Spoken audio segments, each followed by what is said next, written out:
विदेश मंत्री एस जयशंकर ने लोकसभा में एक ऐसी बात कही जिसे सुनकर हर भारतीय को गर्व होगा।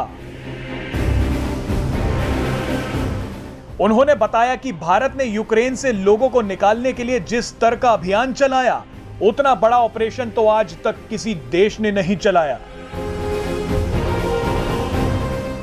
विदेश मंत्री एस जयशंकर ने एक बेहद ही दिलचस्प किस्सा बताया। उन्होंने बताया कि एक दूसरे देश के विदेश मंत्री ने उनके सामने ये गर्व से बोला कि उन्होंने 2 प्लेन भेजकर अपने नागरिकों को यूक्रेन से निकाला। जब उस देश के विदेश मंत्री ने एस जयशंकर से भारत के ऑपरेशन के बारे में पूछा, तो भारतीय विदेश मंत्री ने बताया कि ऑपरेशन गंगा के तहत भारत ने 90 प्लेन भेजकर अपने नागरिकों को सुरक्षित निकाला है। कुछ ही दिन पहले एक विदेश मंत्री आए, उन्होंने मुझे बहुत गर्व से कहा कि मैं 2 प्लेन यूक्रेन से लाया और मेरे से पूछा आपके प्लेन कितने आए, और वो हैरान थे जब मैंने कहा कि 90 प्लेन आए। इसके बाद तो विदेश मंत्री एस जयशंकर ने एक ऐसी बात बताई जिसको सुनकर पूरी दुनिया हैरान हो गई। उन्होंने बताया कि कैसे प्रधानमंत्री नरेंद्र मोदी के एक फोन कॉल से यूक्रेन में पूरा खेल ही पलट गया।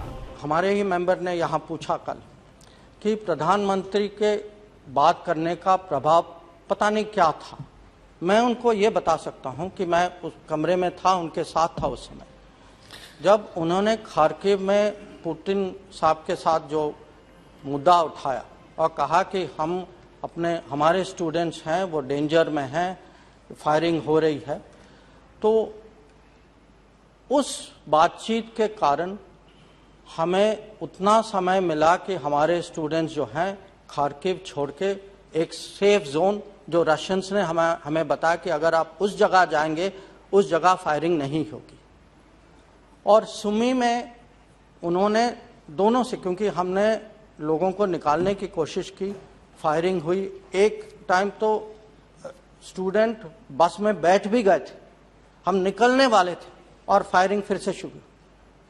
तो उन्होंने दोनों प्रेसिडेंटों से बात की, और क्योंकि दोनों लोग कह रहे थे कि फायरिंग दूसरा देश कर रहा है, और दोनों को समझा कि हमें इस समय से इस समय अगर आप अपनी फौज को बताएं कि आप फायरिंग ना करें।